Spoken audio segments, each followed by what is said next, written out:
श्रीमते रामचंद्राय नमः।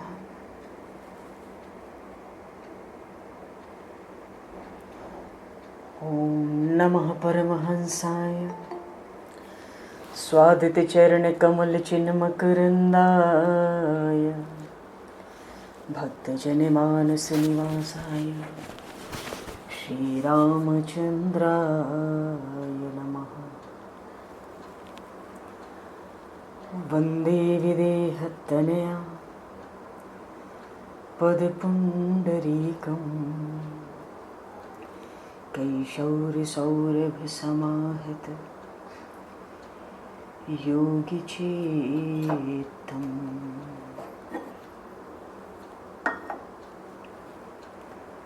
हन्तुं प्रतापमनिशं मुनिहंससेव्यं सनमानसालिपरिपीत परागपुञ्जम्। वागीशायस्य वदने लक्ष्मीर्यस्य च वक्षसि यस्तास्ते हृदये संविततं नरसिंहमहं भजे। विश्वसर्गविसर्गादि नवलक्षणलक्षितं श्रीकृष्णाख्यं परमधाम जगद्धामं नमामि तत्। प्रह्लाद नारद पराशर पुंडरीक व्यास अम्बरीश शुक शौनक भीष्म दालभ्यान् रुक्मांगद अर्जुन वशिष्ठ विभीषणादीन् एतानहं परं भागवतान् नमाम्यहम्। वाञ्छाकल्पतरुभ्यश्च कृपासिन्धुभ्यैव च पतितानां वैष्णवेभ्यो नमो नमः। सीतानाथसमारम्भां श्रीरामानन्दचार्यमध्यमाम् अस्मदाचार्यपर्यन्तां वन्दे गुरुपरम्पराम्। योगीन्द्राय नमस्तस्मै शुकाय ब्रह्मरूपिणे संसारदर्पदष्टं यो विष्णुरातमुच्यते। नारायणं नमस्कृत्य नरं चैव नरोत्तमं देवीं सरस्वतीं व्यासं ततो जयमुदीरयेत्।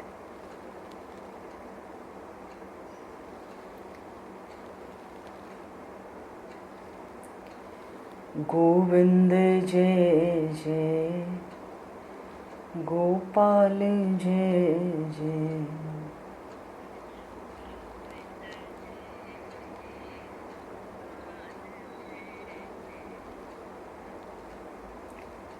गोविंद जय जय गोपाल जय जय।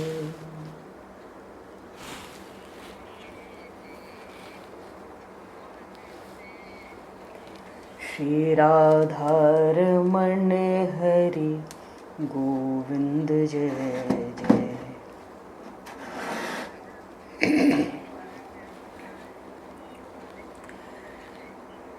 श्री राधारमण हरि गोविंद जय जय।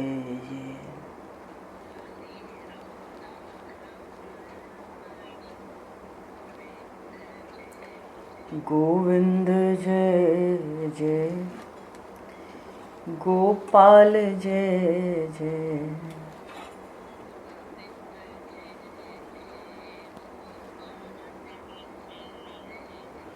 गोविंद जय जय गोपाल जय जय।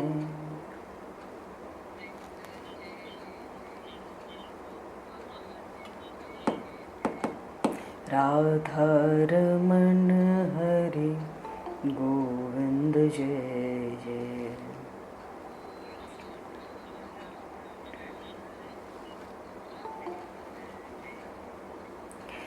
श्री राम जय जय, रसिकेश जय जय।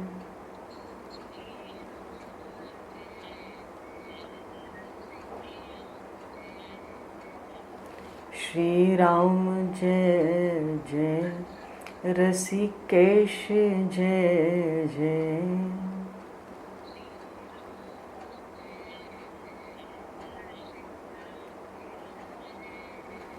सीतारमण राम रघुनाथ जय जय।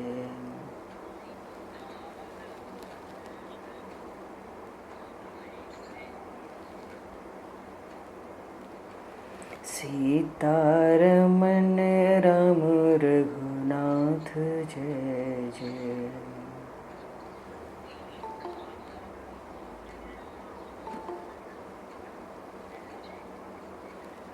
गोविंद जय जय, गोपाल जय जय।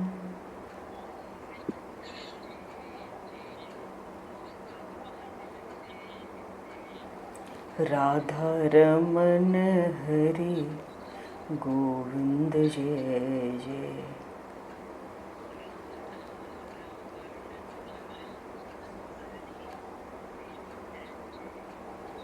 श्री राम जय जय, ऋषिकेश जय जय।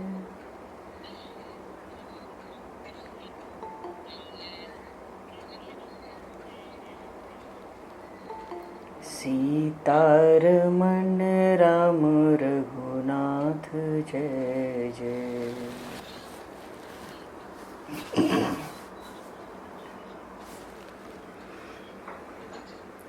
सीतारमण राम रघुनाथ जय जय।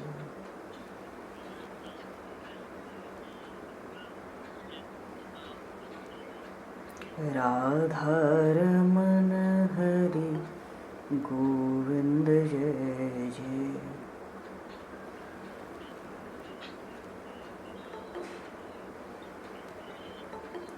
राधा रमन हरि गोविंद जय जय।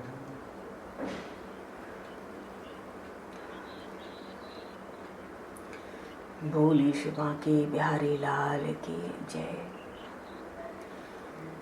श्री वृंदावन प्रेम धाम की जय। श्री यमुना महारानी की जय। श्री गिरिराज महाराज की जय। श्री गिरिराज धरण की जय।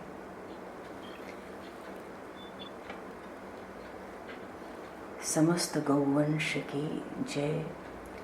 84 कोस ब्रजमंडल धाम की जय।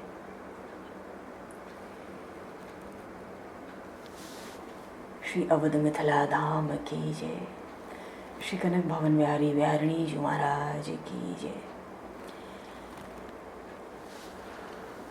सब संतन की जय, सब भक्तन की जय, समस्त वैष्णवन की जय, समस्त पूर्वाचार्य चरणन की जय, समस्त संप्रदाचार्यन की जय, सद्गुरुदेव भगवान की जय। श्री वेदव्यास जी भगवान की जय। श्री सुखदेव जी महाराज की जय। श्रीमद्भागवत महापुराण की जय। श्री रामचरितमानस जी महाराज की जय। श्रीमन नाम महाराज की जय। पंडरीनाथ भगवान की जय।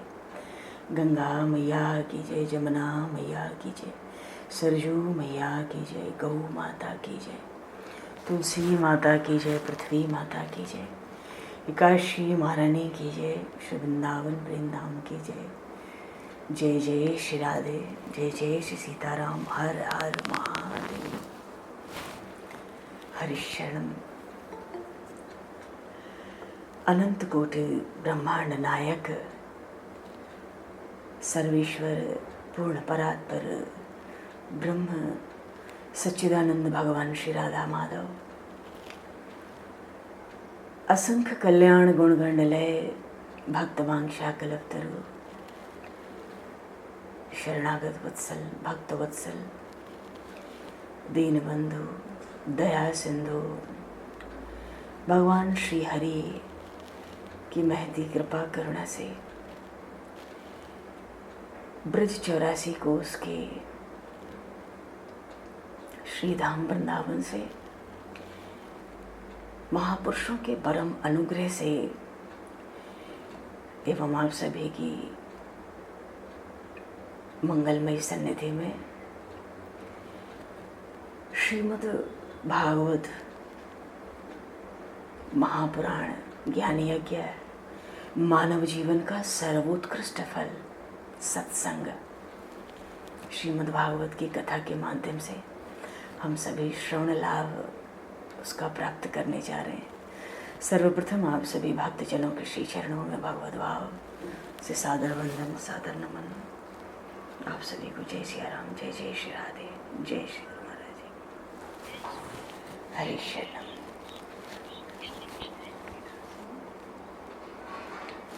जय जय श्री राधे, जय जय श्री राधे। देखो जी, हरि शरणम।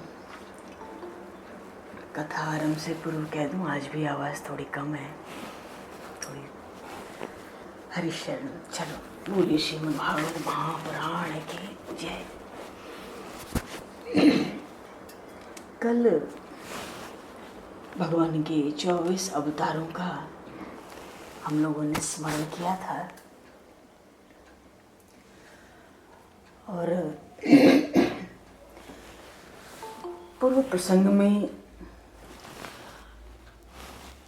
गोपियों ने उद्धव जी को समझाया, देखो अभी तो भागवत की कथा आरंभ हो रही है, मूल रूप से अभी मंगलाचरण ही चल रहा है। निगम कल्पतरोर गलितम फलम, और उसके पूर्व में सत्यम परम धीमहि। मंगलाचरण किसी भी कथा के लिए बड़ा खास होता है। जैसे लगता है कि हम कथा सुनना चाहते हैं पर बड़े व्यवधान आते हैं, हम समय से कथा नहीं सुन पाते। उसका 2 कारण है। क्योंकि जब हम कथा सुनते हैं, सत्संग में जाते हैं, तो बताया था उस दिन कि 50,000 वीर पुरुष आकर कथा में आने के लिए बाधा देते हैं। कथा सुनने में व्यवधान होता है, और ये तब होता है जब शरीर में हमारे कुछ पाप का अंश प्रबल होता है। कथा कुछ भी सुनो, कहीं भी सुनो, पर नियम से सुनो। जहाँ कुछ कथा सुनने का भी एक सिद्धांत होना चाहिए, अपने भीतर कुछ लाभ मिलना चाहिए, आनंद होना चाहिए। समय के साथ एक बार में कहीं भी कुछ नहीं होता है। तो 50,000 वीर पुरुष आके कथा में कथा सुनने वाले को व्यवधान डालते हैं। तो जब ये तब डालते हैं जब पाप प्रबल होता है किसी भी कारणवश, और अगर ऐसा नहीं है तो भगवान से आग्रह करना चाहिए कि हे प्रभु मुझ पर कृपा कब होगी। कथा बहुत शांत चित्त से सुनना चाहिए, और उससे भी ज़्यादा शांत चित्त से कहना चाहिए। कहने वाले तो भगवान ही है।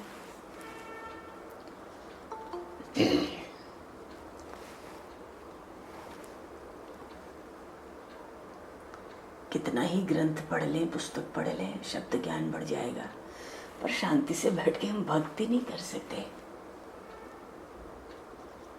कथा का आनंद वो होता है कि समाधि में जो आनंद ज्ञानी जन पाते हैं ना, उस आनंद को भक्त जगत में पाता है। देखो, ज्ञानी वही है जो परमात्मा के पीछे चले, क्योंकि जीव का ईश्वर के साथ जो संबंध है वो सच्चा संबंध है।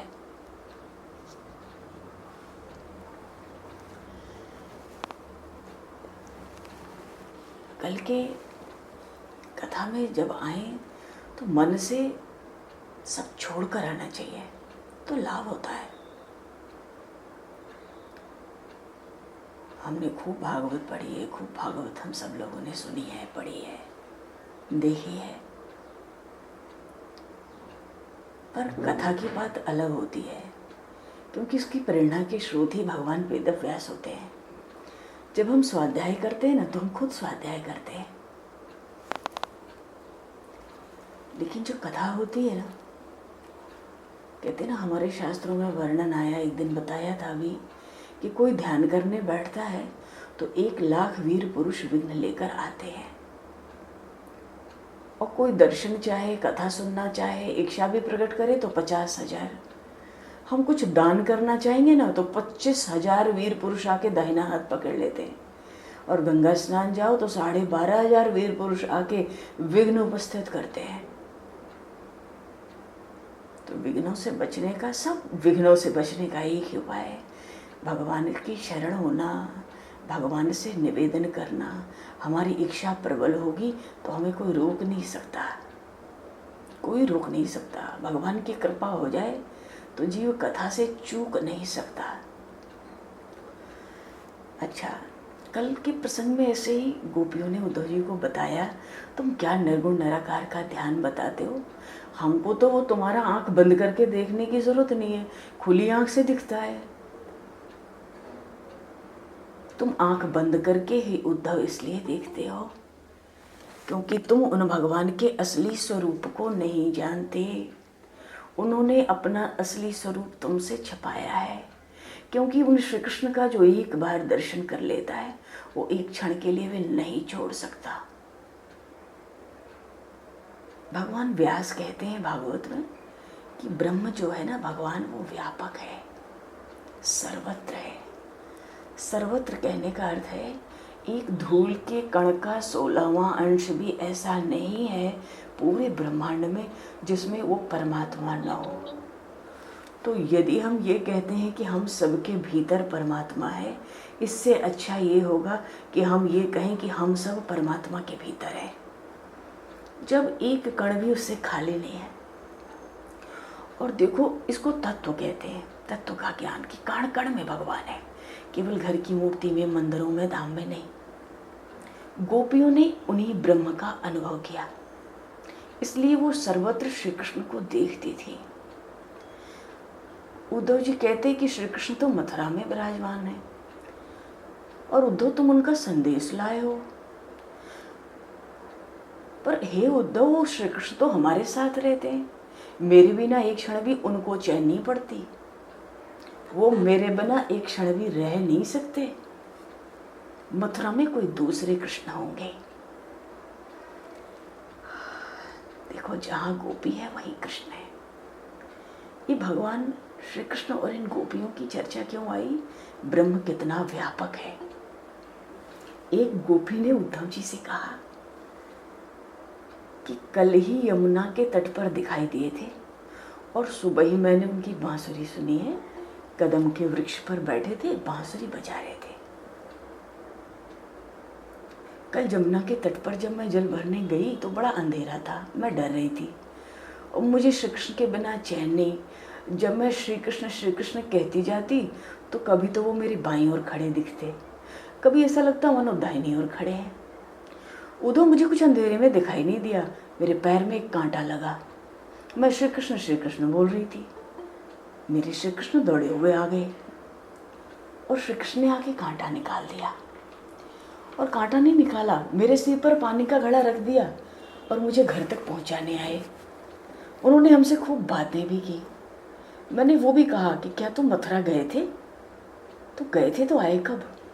तो श्री कृष्ण ने कहा, अरे सखी, मैं मथुरा कहाँ गया, मैं तो तेरे ही साथ हूँ, मुझे तेरे बिना कहाँ चैन है। कहने का भाव है, बड़े बड़े परमहंसों, ज्ञानियों, योगियों ने समाधि में जो आनंद पाया, उससे बढ़कर आनंद इन गोपियों ने, भगवान के प्रेमी भक्तों ने खुली आंखों से पाया। बंद आंखों से समाधि में जिसका ध्यान किया, भक्तों ने उसको खुली आंखों से कण कण में प्रकट कर दिया। भाव ये है, जहाँ भक्ति है वहीं भगवान है।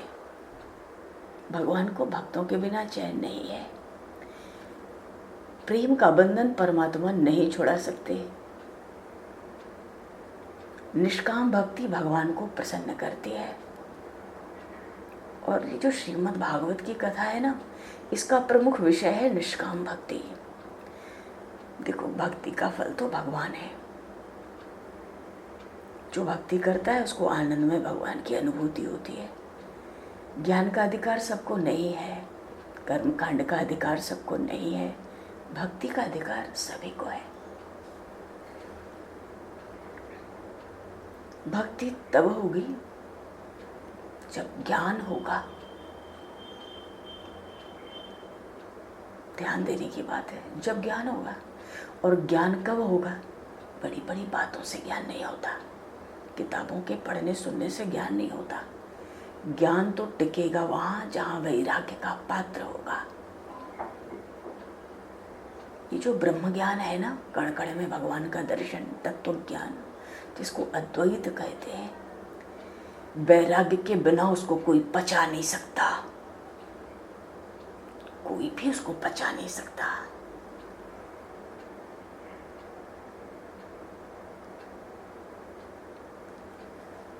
तो उपनिषद ही असल में वेदांत है। वेदांत का मतलब ही उपनिषद। तो वेद, वेदांत, उपनिषद, उसमें संहिता, ब्राह्मण, आरण्यक, 3 खंड है संहिता के रूप। देखो, कर्म कांड, ज्ञान कांड, उपासना कांड, तमाम चीजें हैं। पर भागवत सबके लिए है, बाकी सब सबके लिए नहीं है। पर एक चीज है, जब कथा सुनने आए तो मत्सर को हम भगा दें, किसी के लिए दुर्भाव न रखें। क्योंकि किसी भी व्यक्ति के लिए अगर दुर्भाव है तो वो ईश्वर के लिए है। हम जैसी भावना दूसरों के लिए रखते हैं, वैसी ही भावना दूसरे भी हमारे लिए रखते हैं। हम किसी से बैर मानेंगे तो वो भी बैर मानता है। पर बैर किससे माने? सब में तो ईश्वर ही बसते हैं। तो ये कथा इतनी मधुर है, जो सुनता है ना उसका पाप जल जाता है। और बड़ी बात है, भगवान हृदय में प्रवेश कर जाते हैं। पर ध्यान देना है, कथा के सिद्धांतों को याद रखकर जीवन में आचरण करना, निरंतर भक्ति करना, तब हमारा काम बनेगा। क्योंकि कोई बात जानना कठिन नहीं है, कठिन है उस बात को जीवन में उतारना।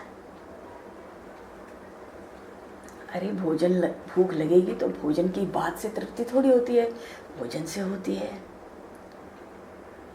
तो भक्ति के साथ जो भागवत की कथा सुनते हैं वो निष्काम और निर्मत्सर बन जाते हैं, निष्काम हो जाते हैं। भक्ति कब तक करनी है?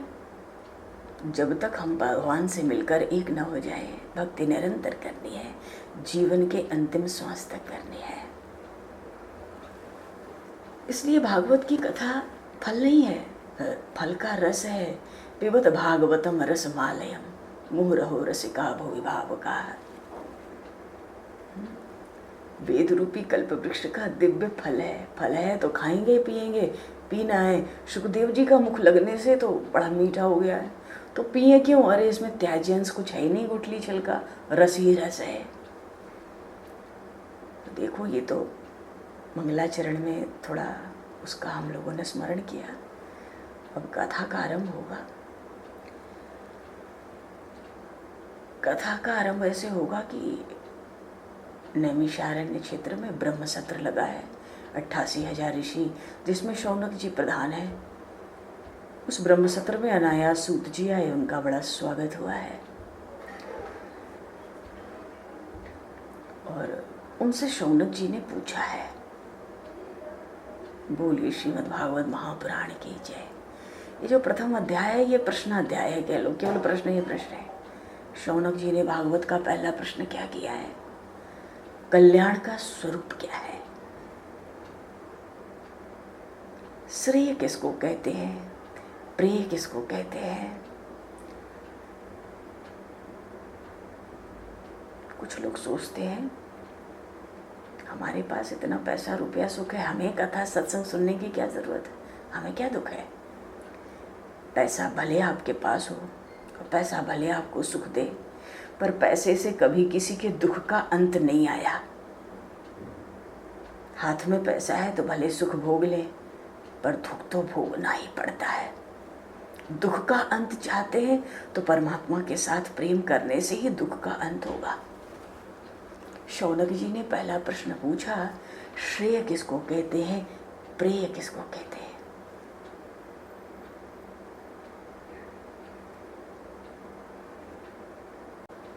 तो शौनक जी ने पूछा, श्रेय क्या है, प्रेय क्या है? तो श्रेय उसको कहते हैं जो सदा सर्वदा सबको प्रिय है, वो केवल ईश्वर है, परमात्मा है, वो सबका परम प्रियतम है। लेकिन कुछ समय के लिए प्रिय लगता है, बाद में अप्रिय लगता है, बाद में अच्छा नहीं लगता, उसको प्रिय कहते हैं। तो संसार के जितने विषय हैं ना, सब प्रिय हैं। आज ये खाने में अच्छा लगता है, कल वो अच्छा लगता है, परसों वो पहनने में अच्छा लगता है, फिर वहाँ जाने में अच्छा लगता है, फिर उससे बात करने में, सब बदलता है। तो श्रेय जो कल्याण का स्वरूप है वो तो आनंद में परमात्मा है। भगवान के बिना सब कुछ क्षणिक है और दुख देने वाला है। कलयुग में क्या है ना, हमें बहुत सी सुविधाएं चाहिए। व्यास जी महाराज कहते हैं कलयुग के लोग मंद बुद्धि हैं, जितनी सुविधाएं मिलती हैं उतनी ही भक्ति नहीं कर पाते, आलसी बन जाते हैं। जीवन में हमेशा थोड़ी असुविधा होनी चाहिए, थोड़ी असुविधा हमेशा परिस्थितियों में होनी चाहिए, वो अच्छा है। कलयुग में क्या है ना, हमारी शक्ति नष्ट हो रही है। क्यों? हम यंत्र के अधीन हो गए। यंत्र का अर्थ क्या है? जो मेरे अधीन है। सबके हाथों में यंत्र पड़े आज, हमारे अधीन है, जय जैसे जब चलाओ। आप समझ रहे होंगे हम क्या कहना चाहते हैं।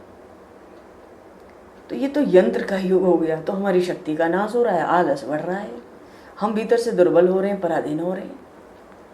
पहले मंत्र की शक्ति थी, अब यंत्र की शक्ति बढ़ रही है। हम लोग समझते हैं कलयुग में हम बड़े चतुर समझदार हैं, हमारे बुजुर्ग मूर्ख थे। अरे वास्तव में हमारे बुजुर्ग ज्ञानी थे, बड़े बुद्धिमान।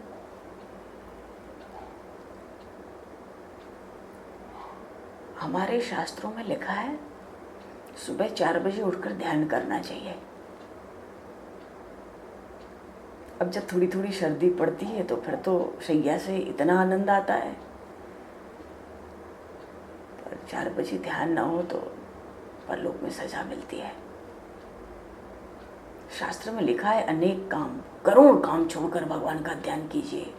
शतम विहाय भोक्तव्यम, सहस्त्रम स्नानम आचरेत, लक्ष्यम विहाय दातव्यम, कोटिम त्यक्त्वा हरिम भजेत। 100 काम छोड़कर पहले भोजन, वो तो हम लोग करते ही होंगे, तो कहने की जरूरत नहीं भोजन के लिए। 1000 काम छोड़कर स्नान, लाख काम छोड़कर दान, और करोड़ों काम छोड़कर भगवान की भक्ति।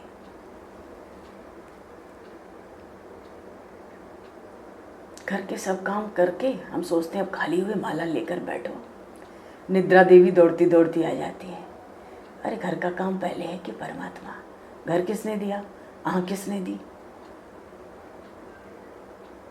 सुबह पहले भक्ति।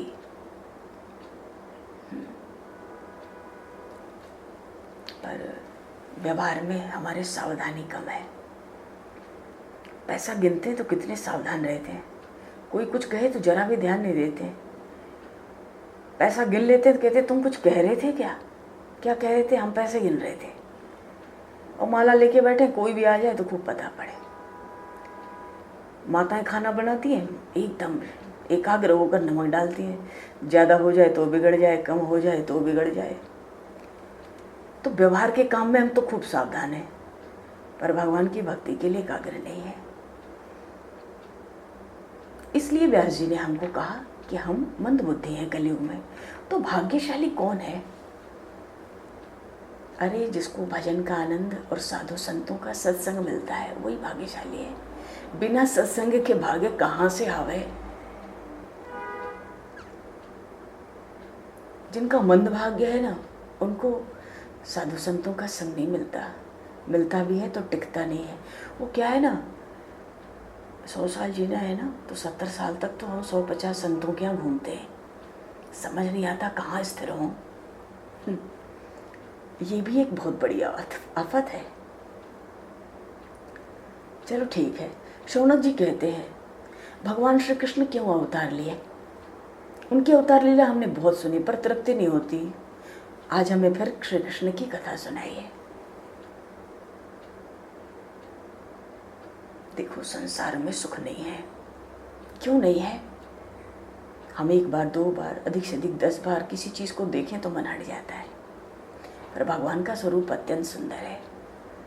करोड़ों कामदेव से सुंदर है भगवान, करोड़ों सूर्य से ज़्यादा प्रकाशमान, करोड़ों चंद्रमा से ज़्यादा शीतल, आनंद देने वाले। वे तो कहते कहते थक गए। जब जब दर्शन करो, कथा सुनो, नया आनंद। पर जब पूरा वैराग्य हो जाएगा ना, जल्दी वैराग्य नहीं टिकता है। वैराग्य होगा, टिक के, तब ज्ञान स्थिर होगा। जो सुनते हैं, पढ़ते हैं, देखते हैं। और भक्ति की जो आवश्यकता है ना, वो ज्ञान और वैराग्य के साथ है।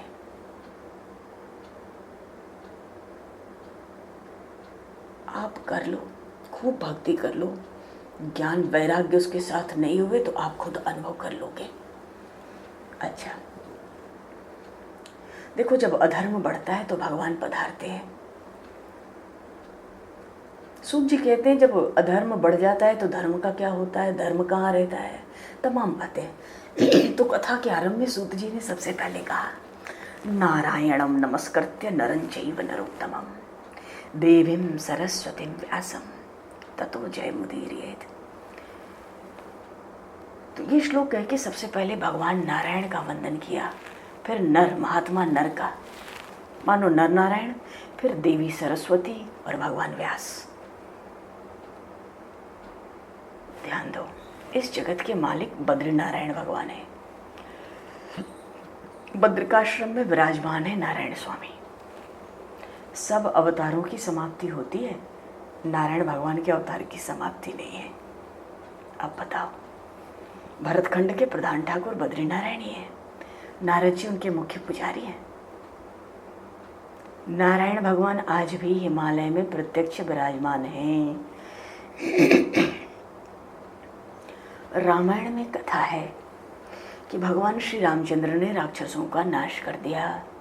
राम राज्य में प्रजा बहुत सुखी हुई। फिर राम जी अपने स्वधाम को पधारे। अयोध्या में सरजू नदी के तट पर एक घाट है, उसका नाम है गुप्त घाट।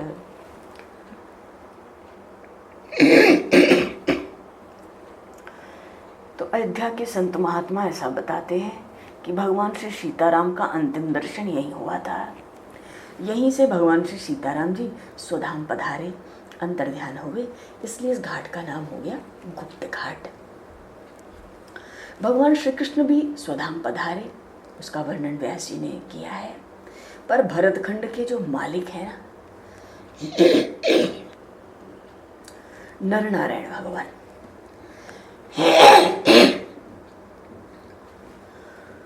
इनके अवतार की समाप्ति नहीं है। नर नारायण भगवान आज भी हिमालय में प्रत्यक्ष विराजमान है। क्यों?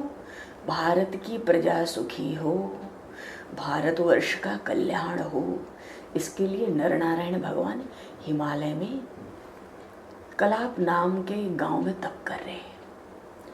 2500 वर्ष पहले, ये जो बद्रीनारायण ये कौन है पता है? 2500 वर्ष पहले भगवान श्री शंकराचार्य जी का जब अवतार हुआ तो नरनारायण भगवान के दर्शन के लिए पधारे। बहुत ठंड थी। अब महान योगी ही ऐसी ठंड सह सकते हैं, साधारण देवता भी इतनी ठंड नहीं सह सकते, मनुष्य क्या सहेगा। तो आदि शंकराचार्य भगवान तो साक्षात भगवान शिव की अवतार है। तो भगवान शिव के अवतार हैं। तो भगवान शंकर ने आदि शंकराचार्य के रूप से जब दर्शन किया तो कहा कि कलयुग में लोगों को आपके दर्शन कैसे होंगे? आप तो यहाँ इतनी ठंड में हो, कोई नहीं आ सकता यहाँ, क्या उपाय है आप बताओ। तो नर नारायण भगवान ने आदि शंकराचार्य जी से कहा, महाराज आप तो ये सामने नारद कुंड है ना, स्नान करके आओ। स्नान करते ही आपको मेरा स्वरूप प्राप्त हो जाएगा। तो स्नान करते ही जब मेरा स्वरूप प्राप्त हो जाए तो उसी स्वरूप की स्थापना कर दो, उसी का लोग दर्शन करेंगे और हमारे दर्शन का फल पाएंगे। बोलिए श्री बद्रीनारायण भगवान की जय। तो आज हम लोग जिन बद्रीनारायण के दर्शन करते हैं ना, वो भगवान श्री शंकराचार्य जी के द्वारा स्थापित स्वरूप है। इसलिए भगवान शंकराचार्य ने उसी समय आज्ञा दी कि इन बद्रीनारायण की पूजा करने के लिए हमारे गांव का ब्राह्मण आना चाहिए। दूसरे किसी ब्राह्मण को बद्रीनारायण की पूजा का अधिकार नहीं मिला। हैं तो उत्तर भारत में बैठे हैं बद्रीनारायण, हैं उत्तर प्रदेश में हैं, पर उनके जो पुजारी होते हैं ना, वो दक्षिण भारत से आते हैं। दक्षिण भारत से शंकराचार्य भगवान की जन्मभूमि से ब्राह्मण आता है, जिसने 3 वेद पढ़े हों, त्रिकाल संध्या ठीक से करता हो, वही बद्रीनारायण भगवान की पूजा कर सकता है। उन बद्रीनारायण भगवान का स्वरूप दिव्य है। कैसे? इनकी बाईं जंघा तो दाहिने पैर और दाहिनी जंघा पर बायां पैर पद्मासन लगा कर बैठे हैं। राजाधिराज हैं, पर सेवा तपस्वी जैसी तप कर रहे हैं। जो दर्शन करता है 1/6 तपस्या का फल मिलता है। बद्रीनारायण जो जाते तो नारद कुंड में गर्म जले नहाते, पर नारायण ठाकुर तो ठंडे जल से नहाते। किसी ने कहा, अरे राम राम, इतनी ठंड और नारद कुंड का गर्म जल, इसको छोड़ के तुम ठाकुर जी को, नारायण को बहुत ठंडे जल से स्नान कराते हो, अभिषेक कराते हो, और ऊपर से इतने ठंड में चंदन रोज लगा देते हो गले तक। ये हमारे कोमल से ठाकुर जी नारायण प्रभु कैसे सहन करेंगे? इतना चंदन ठंडा, ऊपर से इनको ठंडे जल से, वो भी है उत्तराखंड का ठंडा जल बर्फीला, और सारी दुनिया नारद कुंड में गर्म जल से स्नान करती है। तो मुखिया जी ने कहा, देखो जी, बद्रीनारायण सारा दिन तप करते, तपस्या ध्यान करते, उनके श्री अंग में तपस्या से गर्मी इतनी बढ़ जाती है कि उनके श्रीअंग से हिमालय में भी गर्मी लगती है। इसलिए उनको चंदन अर्पित करते हैं, ठंडे जल से स्नान कराते हैं। बोलिए श्री बद्रीनारायण भगवान की जय। एक और विलक्षणता है, एक खास बात है। बद्रीनारायण में एक विषमता है। लक्ष्मी जी को भगवान कहते तुम मंदिर के बाहर बैठो, अपना आसन बाहर लगाओ, मेरे साथ मत बैठो। क्यों? ऐसा क्यों भाई? हर जगह तो साथ साथ रहते हो। ये बद्रीनारायण में लक्ष्मी जी बाहर, नारायण भीतर। क्योंकि भगवान हम जीवों के समक्ष तप का मार्ग, उसका आदर्श दिखाना चाहते हैं। और जब तप में होते हैं तो लक्ष्मी जी बाहर, भगवान भीतर अकेले। अब तप किया, सब कुछ छोड़ा, चले, फिर भी धन का संग, संतान का संग, स्त्री का संग ज्ञान भक्ति में बहुत बाधा डालता है ना। अब हीरा हो, रेत में डाल दो तो रेत के संग से मलिन दिखता है। माया का संग हो जाए तो बड़े बड़े तपस्वी भी मलिन हो जाते हैं। तो चलो जी, नारायणम नमस्कृत्य, उन नारायण भगवान को हम लोग आज यहीं में कथा में बैठे बैठे ही उन नारायण भगवान का प्रणाम करें, यहीं से दर्शन करें। बोलिए श्री बद्रीनारायण भगवान की जय। बोलिए श्री लक्ष्मी माता की जय। तो नारायणम नमस्कृत्य नरं चैव नरोत्तमं देवीं सरस्वतीं व्यासं। तो कोई भी सत्कर्म करें तो पहले नारायण भगवान का हमको वंदन करना चाहिए। ये बद्रीनारायण भगवान का स्वरूप। इसके बाद माँ सरस्वती की वंदना की, ये ज्ञान शक्ति है। देखो संसार में 3 बात है, 3 शक्ति, क्रिया शक्ति, द्रव्य शक्ति, ज्ञान शक्ति। क्रिया शक्ति है महाकाली, द्रव्य शक्ति है महालक्ष्मी, और महासरस्वती ज्ञान शक्ति है। नवरात्रि में इन तीनों की पूजा होती है। शक्तियों की आवश्यकता सबको है। माता अम्बा, दुर्गा और सरस्वती की पूजा। तो कथा के आरंभ में तो महाशक्ति माँ सरस्वती की ही वंदना होती है। सूत जी व्यास जी महाराज को वंदन करते हैं, क्योंकि चारों थे ना, नारायणम नमस्कृत्य नरं चैव नरोत्तमं देवीं सरस्वतीं व्यासं। भगवान व्यास की वंदना की, उनके गुरु भी है। तो सूत जी कहते हैं,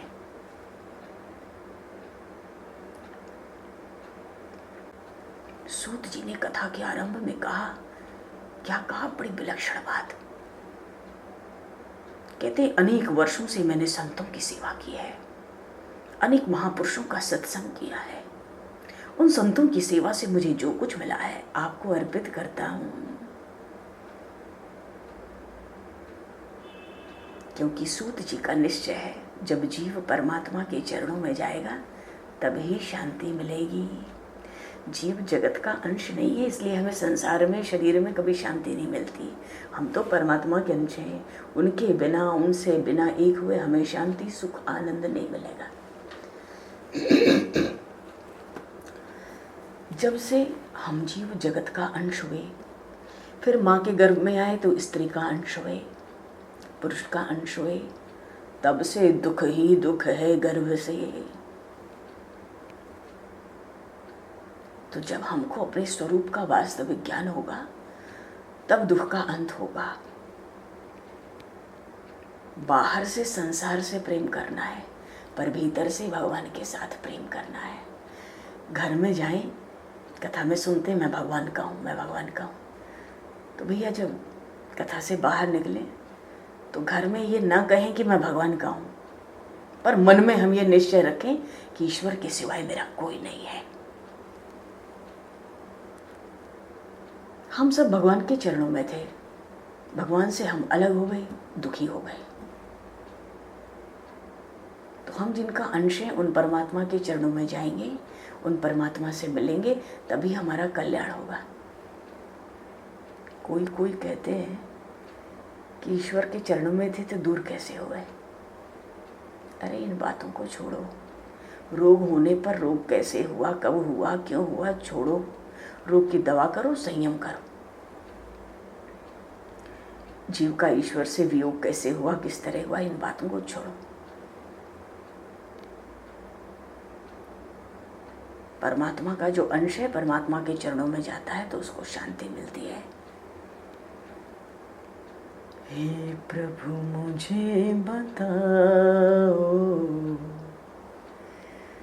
चरणों में कैसे आऊं,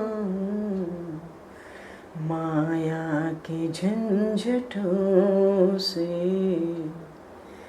छुटकारा कैसे पाऊं, हे प्रभु मुझे बताओ।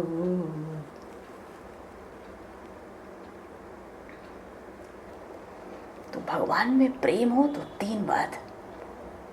पहली बात, वासुदेवे भगवती भक्ति योग प्रयोजितः जनत्याशु वैराग्यम ज्ञानम च तद हेतुकम्। पहली बात भगवान का ध्यान करना शुरू कर दो। करें तो तन्मय होना चाहे, डूब जाए, हमें निश्चित भगवान के दर्शन होंगे, क्योंकि ध्यान सेवा और जप से कल्याण होगा ही। जिसको भगवान का दर्शन हुआ वो कृतार्थ हो गया। ज्ञानम यद ब्रह्म दर्शनम, जिसको भगवान का दर्शन हो गया उसका जीवन निराला है। जो कहता है ना मैं परमात्मा को जानता हूं, वो ईश्वर से दूर है। परमात्मा को जो जान लेता है उसका जीवन धन्य हो जाता है। वो अधिक बोल नहीं सकता। जो ईश्वर को जानता है वो ईश्वर से एक क्षण दूर नहीं रह सकता। खोज डाला कुल जहां में, कुछ पता तेरा नहीं, जब पता तेरा लगा तो अब पता मेरा नहीं। भक्त कहता है कई वर्षों से तेरे पीछे लगा था, मैं सब में तुझे खोज रहा था, पर तुम मिले नहीं, तुम्हारा पता नहीं लगा। पर अब जब तुम्हारा दर्शन हुआ तो अब मेरा ही पता नहीं। क्यों? प्रेम अत्यंत बढ़ जाने से मैं और तुम अलग नहीं रह सकते। प्रेम गली अति साकरी, जामे दो न समाए। भगवान ज्ञान के स्वरूप हैं, पर भगवान ज्ञान के विषय नहीं है। ज्ञान से हम उनको नहीं जान सकते, उनका स्वरूप ज्ञान है। सोई जाने जय देहु जनाए, जानत तुम्हें तुम्हें हो जाए। जान गए तो भगवान से एक क्षण अलग नहीं रह सकते। ये जो ब्रह्म ज्ञान है ना, तत्व ज्ञान, ये परमात्मा का स्वरूप है। परमात्मा ज्ञान स्वरूप है, ज्ञान का विषय नहीं है। बढ़िया बात देखो, जिनको योगी जन, बड़े बड़े योगी लोग आनंद कहते हैं, जिनको बड़े बड़े ऋषिजन परमात्मा कहते हैं, संत भक्त जिनको भगवान कहते हैं, उपनिषद जिसको ब्रह्म कहते हैं, और वैष्णव जिनको राम और कृष्ण कहते हैं। देखो, जीवन में जिसने एक बार भी श्री राम श्री कृष्ण के नाम का उच्चारण कर दिया ना, वो वैष्णव है। पर वो आनंद कहो, परमात्मा कहो, भगवान कहो, ब्रह्म कहो, कृष्ण कहो, राम कहो, सब तत्व से एक है। अनेक नाम पर एक। इसलिए परमात्मा से जब हम प्रेम करते हैं, उनकी हम भक्ति करते हैं, तो हमारे दुख का अंत आता है। तो कैसे दुख का अंत आएगा? भगवान के मंगलमय स्वरूप का ध्यान करने से, प्रेम से भगवान की सेवा स्मरण करने से आनंदमय भगवान की अनुभूति होती ही है। शौनक जी कहते हैं भगवान की भक्ति करते हैं पर आनंद नहीं मिलता। कोई तन से भक्ति करते हैं, कोई धन से, मन से भक्ति करने वाले बहुत कम हैं। इसीलिए भक्ति में आनंद नहीं मिलता। क्रियात्मक भक्ति से भावात्मक भक्ति में ज़्यादा आनंद है ना। मन से भक्ति करने वाले को आनंद मिलता है। अगर हम वासना, विषय, सुख, अपने शरीर का आराम छोड़ देना, ये सब बातें, तो हमारा मन उन भगवान का स्पर्श कर लेगा। मन घर में रहे और शरीर मंदिर में, ऐसी भक्ति किस काम की। संसार में सुख, आराम अच्छा लगता है, सुविधाएं, इसलिए हमारा मन विषयों से प्रेम करता है। संसार अच्छा लगता है तो संसार की भक्ति कर रहे हैं। संसार सरल लगता है, मन संसार में फंसा है, पर संसार तो झूठा है, यहाँ का सुख भी झूठा है। दर्पण में मुख देखें तो मुख तो झूठा है ना, जो दिख रहा है। दर्पण में जो मुख दिखता है वो मुख झूठा है, वहाँ पकड़ेंगे तो मिलेगा क्या? संसार में कोई भी सुख बोलो 2-4 मिनट से ज़्यादा टिकेगा नहीं। संसार का सुख दुख है। वैश्या होती है ना, धन हरण कर लेती है, जब देख लेती है सब धन दे दिया, तिरस्कार करके बाहर निकाल देती है। ऐसे ही विषय है ना, ये भोजन का, स्वाद का, सुख, वस्त्रों का, घूमने का, मिलने का, बात करने का, ये करते समय बड़ा अच्छा लगता है, और पीछे यही हमारा तिरस्कार करते हैं।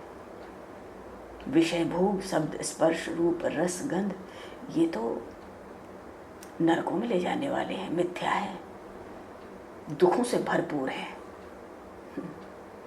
अनंत रोग है लोभ, अनंत रोग। किसी को कोढ़ हो जाता है ना, तो उसको खाज करने में बड़ा अच्छा लगता है। खाज जब करता है उसको बड़ा आनंद मिलता है, पर बाद में वहाँ से पस निकलती है, मवाद निकलती है, जलन होती है, बड़ा कष्ट होता है।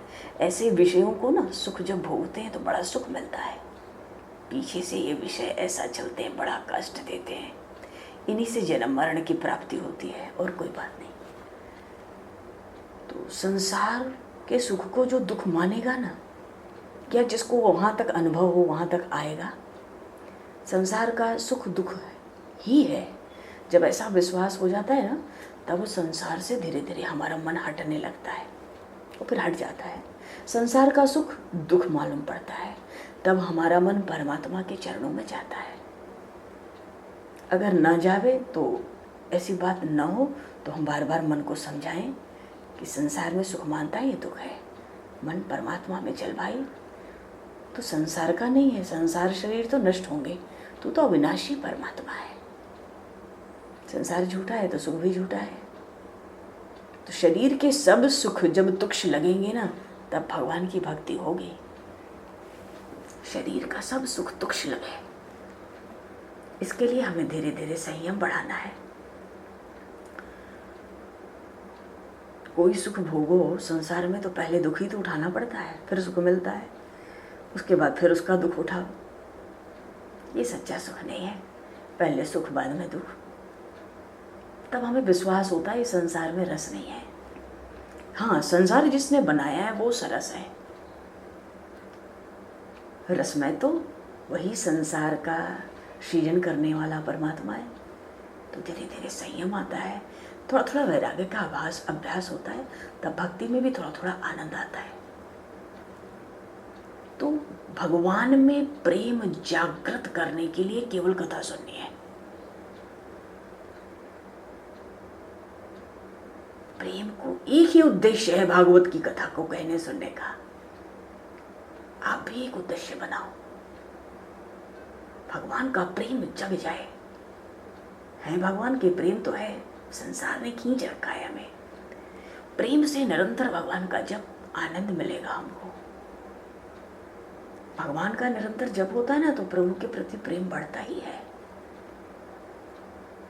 तो भागवत में भगवान के प्रति प्रेम बढ़े, 24 अवतारों की कथा है। भगवान के प्रधान 24 अवतार माने गए और 24 अवतारों की कथा भागवत शास्त्र में है। कल इन 24 अवतारों का हम लोगों ने स्मरण किया था।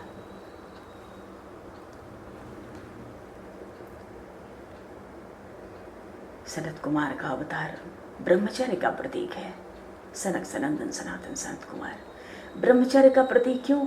ब्रह्मचर्य के पालन से अंतःकरण शुद्ध होता है।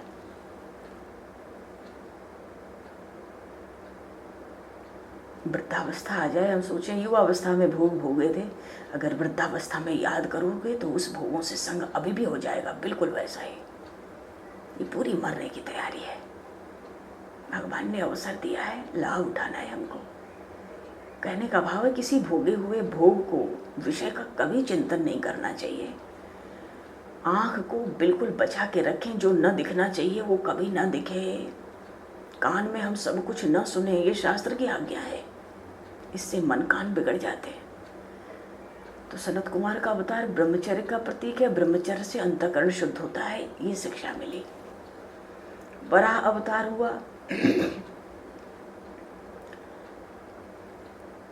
वराह अवतार ये बताता है कि जब हम कोई सत्कर्म करते हैं ना, तो लोभ विघ्न डालता है। तो लोभ को कैसे माने? संतुष्टि से। मन की शुद्धि तो संतोष से होती है। तो वराह अवतार संतोष का है। बोलिए वराह भगवान की जय। कहने का भाव है प्रभु जिस स्थिति में रखें उसी स्थिति में संतुष्ट। ये वराह अवतार का रहस्य है। तीसरा अवतार नारद जी का भक्ति के अवतार है। ब्रह्मचर्य से रहते हैं, संतोष रखने कहते हैं कि अगर ब्रह्मचर्य से रहो, संतुष्ट रहो तो भक्ति मिलेगी। भक्ति चाहिए तो दो चीज, ब्रह्मचर्य और संतुष्टि। तो तीसरा अवतार नारद जी का इसलिए क्योंकि नारद जी कहते हैं ब्रह्मचर्य से रहो, संतुष्ट रहो, भक्ति होगी। चौथा अवतार नर नारायण का कहते हैं कि भक्ति के द्वारा भगवान मिलेंगे। बिना ज्ञान वैराग्य के भक्ति दृढ़ नहीं होगी। ये नर नारायण भगवान का अवतार हमें बताता है भक्ति में ज्ञान वैराग्य की आवश्यकता है और है। पांचवा अवतार भगवान कपिल का, वो तो मूर्तिमंत ज्ञान वैराग्य है। भगवान कपिल कहते हैं ज्ञान और वैराग्य हो तो भक्ति होगी भदय, और वो भक्ति सदैव स्थिर रहेगी। सांख्य शास्त्र का उपदेश किया। छठा अवतार दत्तात्रेय भगवान। तो दत्तात्रेय भगवान क्या कहते हैं? ये तो महाराज अत्रि के, महर्षि अत्रि के पुत्र हैं।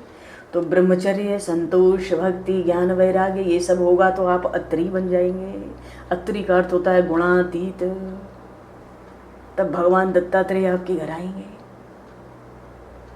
सातवां अवतार यज्ञ का, आठवां ऋषभदेव का, नौवां महाराज पृथु का और 10वां मत्स्य नारायण भगवान का अवतार। 11वां अवतार कश्यप का, 12वां धन्वंतरि का, 13वां अवतार मोहिनी नारायण का और 14वां अवतार नरसिंह स्वामी का। वे पुष्टि के अवतार हैं। भगवान नरसिंह ने प्रहलाद जी पर कृपा की। प्रहलाद जी जैसी दृष्टि रखेंगे हम भी, तो सब जगह भगवान दिखेंगे। उनको खंभे में पकड़ किया। प्रहलाद जी तो स्मरण भक्ति के आचार्य है ना। भगवान सर्वव्यापक है।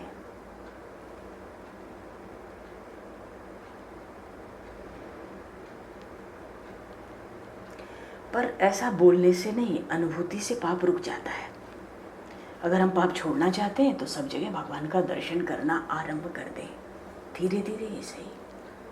वामन अवतार 15वां पूर्ण निष्काम अवतार, जो ईश्वर की निरंतर भक्ति करता है और धर्म का आचरण करता है उसको भगवान भी नहीं मार सकते। उस राजा बलि के द्वार पर भगवान को भिक्षुक बनना पड़ा, बामन ब्रह्मचारी। तो निरंतर भक्ति और धर्म का आचरण भगवान भी नहीं मार सकते।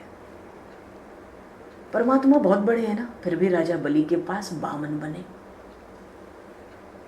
16वां परशुराम अवतार, 17वां व्यास नारायण का ज्ञानावतार, 18वां राम जी का अवतार। राम जी मर्यादा पुरुषोत्तम है। राम जी की मर्यादा का पालन करेंगे तो कन्हैया लाल आएंगे। पहले मर्यादा होगी फिर लीला होगी। बहुत गुड़ बात है। पहले जीवन तो सदाचार हो। जीवन में सदाचार का अर्थ होता है शास्त्र की आज्ञा से जीवन को जीना, आचरण करना। पहले तरीके से उठना बैठना जीना तो सीख ले, फिर कन्हैया लाल का स्वागत होगा। 19वां 20वां अवतार भगवान श्री कृष्ण बलराम का अवतार, बाद में बुद्ध और कल की अवतार, कुल मिला के 24 अवतार। देखो सूत जी तो कहते हैं भगवान के जो चरित्र हैं इनसे ये भागवत महापुराण परिपूर्ण है। व्यास जी ने ये भागवत पुराण ज्ञानियों, ब्रह्म ज्ञानियों में श्रेष्ठ अपने पुत्र सुखदेव जी को पढ़ाया। और सूत जी कहते हैं सुखदेव जी महाराज के मुख से मैंने ये कथा सुनी थी, वही कथा आप लोगों को सुनाता हूँ। बोले श्रीमद् भागवत महापुराण की जय। श्री व्यास जी महाराज की जय। श्री सुखदेव जी महाराज की जय। सब संतन की जय, सब भक्तन की जय। सद्गुरुदेव भगवान की जय। अति पावन है तिहारो नाम, सीताराम